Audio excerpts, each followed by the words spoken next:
Hi అండి, welcome to Radhika's channel. ఈరోజు అయితే నేను గుత్తొంకాయ చేస్తున్నాను. గుత్తొంకాయకి ముందుగా గ్రేవీ కోసం రెడీ చేస్తున్నాను.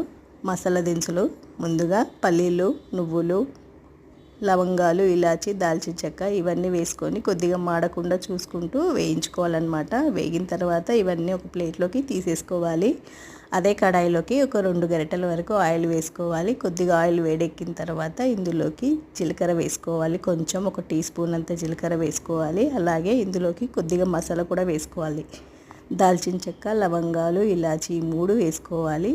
అలాగే ఒక 4 పచ్చిమిరపకాయలు వేసుకున్న తర్వాత కొద్దిగా వేగనివ్వాలన్నమాట. పచ్చిమిరపకాయలన్నీ వేగిన తర్వాత ఉల్లిపాయ ముక్కలు వేసుకోవాలి.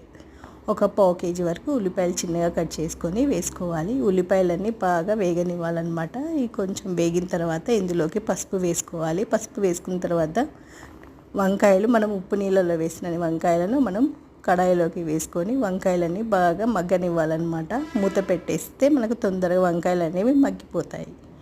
అలాగే ఈ వంకాయలు మగ్గేలోపు మనం మసాలా గ్రేవీకి వేయించుకున్న పల్లీలు, నువ్వులు అవన్నీ మిక్సీ పట్టుకున్న తర్వాత అలాగే అల్లం, వెల్లుల్లి 2 వేసుకొని మరొకసారి మిక్సీ పట్టుకోవాలి. మిక్సీ పట్టుకున్న తర్వాత ఇందులోకి ఉప్పు, కారం, ధనియాల పొడి వేసుకొని మరొకసారి మిక్సీ పట్టుకోవాలి.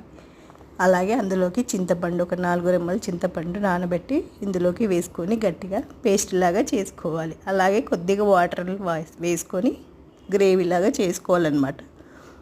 కొంచెం జారుగానే చేసుకోవాలి. ఈ జారుగా చేసుకున్న తర్వాత ఈ వంకాయలోకి వేసుకోవాలి. వంకాయలు మగ్గాయా లేదో ఒకసారి చెక్ చేసుకున్న తర్వాతనే ఈ గ్రేవీ అనేది ఇందులోకి వేసుకోవాలి.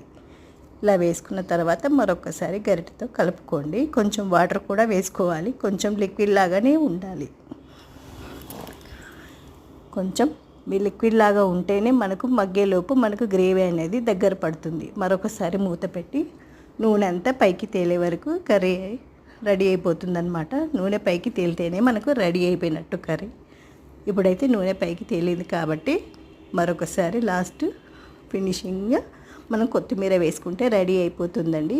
ఇలా రెడీ అయిపోయిన తర్వాత మనం స్టవ్ ఆఫ్ చేసేసుకోవచ్చు. నేనైతే నా స్టైల్లో ఇలాగే చేస్తాను. మీరు ఎలా చేస్తారనేది నాకు కామెంట్లో తెలియజేయండి. నచ్చిందా? నచ్చితే లైక్ చేయండి.